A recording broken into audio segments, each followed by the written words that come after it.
Good evening, my fellow Americans. We don't have a final declaration of victory yet, but the numbers tell us it's clear, tell us a clear and convincing story. We're going to win this race. Just look at what has happened since yesterday. 24 hours, we were behind in Georgia, now we're ahead, and we're going to win that state. 24 hours ago, we were behind in Pennsylvania, and we are going to win Pennsylvania. And now we're ahead, but we're winning in Arizona, we're winning in Nevada, and in fact, our lead just doubled in Nevada.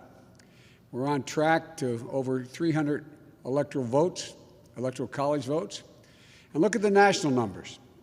We're going to win this race with a clear majority of the nation behind us. We've gotten over 74 million votes. Let me repeat that, 74 million votes. That's more than any presidential ticket has ever gotten in the history of the United States of America. And our vote total is still growing. We're beating Donald Trump by over 4 million votes. And that's a margin that's still growing as well. One of the things I'm especially proud of is how well we've done across America. And we're going to be the first Democrat to win in Arizona in 24 years. We're going to be the first Democrat to win Georgia in 28 years. And we've rebuilt the blue wall in the middle of the country that crumbled just 4 years ago. Pennsylvania, Michigan, Wisconsin, the heartland of this nation. I know watching these vote tallies on TV moves very slow, and as slow as it goes, it can be numbing. But never forget, the tallies aren't just numbers. They represent votes and voters, men and women who exercise their fundamental right to have their voice heard. And what's becoming clear each hour is that record number of Americans of all races, faiths, religions chose change over more of the same. They've given us a mandate for action on COVID, the economy, climate change, systemic racism. They made it clear they want the country to come together, not continue to pull apart. The people spoke, more than 74 million Americans, and they spoke loudly for our ticket. But while we're waiting for the final results, I want people to know we're not waiting to get the work done and start the process. Yesterday, Senator Harris and I held meetings with groups of experts on public health and the economic crisis this country is facing. The pandemic, as you also know, is getting more worrisome all across the country. Daily cases are skyrocketing, and it's now believed that we could see as many as 200,000 cases in a single day. The death toll is approaching 240,000 lives lost to this virus. That's 240,000 empty chairs, kitchen tables, and dining room tables all across America. We'll never be able to measure all that pain and the loss, the suffering that so many families have experienced. We know something about what it feels like to lose someone. And I want them to know they're not alone. Our hearts break with you. I want everyone to know on day one, we're going to put our plan to control this virus into action. We can't save any of the lives lost. Any of those have been lost, but we can save a lot of lives in the months ahead. Senator Harris and I also heard yesterday about how this recovery is slowing because of the failure to get the pandemic under control. More than 20 million people are on unemployment.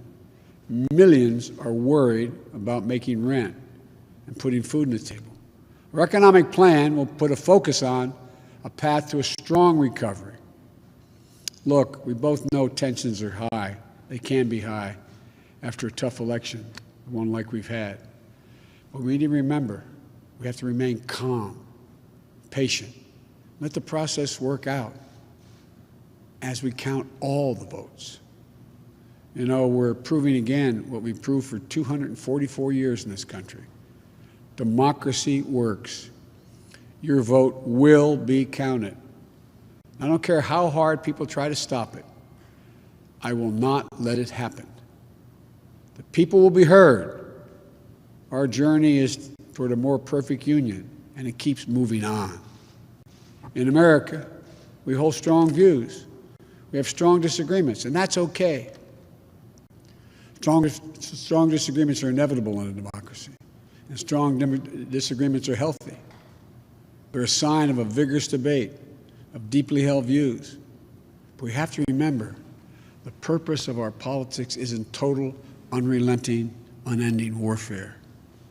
No, the purpose of our politics, the work of the nation, isn't to fan the flames of conflict, but to solve problems, to guarantee justice, to give everybody a fair shot, and to improve the lives of our people. We may be opponents, but we're not enemies. We're Americans. And no matter who you voted for, I'm certain of one thing. The vast majority of almost 150 million Americans who voted, they want to get the vitriol out of our politics. We're certainly not going to agree on a lot of issues, but at least we can agree to be civil with one another. We have to put the anger and the demonization behind us. It's time for us to come together as a nation to heal. It's not going to be easy, but we have to try. My responsibility as president will be to represent the whole nation. And I want you to know that I'll work as hard for those who voted against me as those who voted for me. That's the job. That's the job. It's called the duty of care for all Americans. We have serious problems to deal with, from COVID to the economy to racial justice to climate change. We don't have any more time to waste on partisan warfare. You know, and more than that, we have such an incredible opportunity to build the future we want for our kids and our grandkids.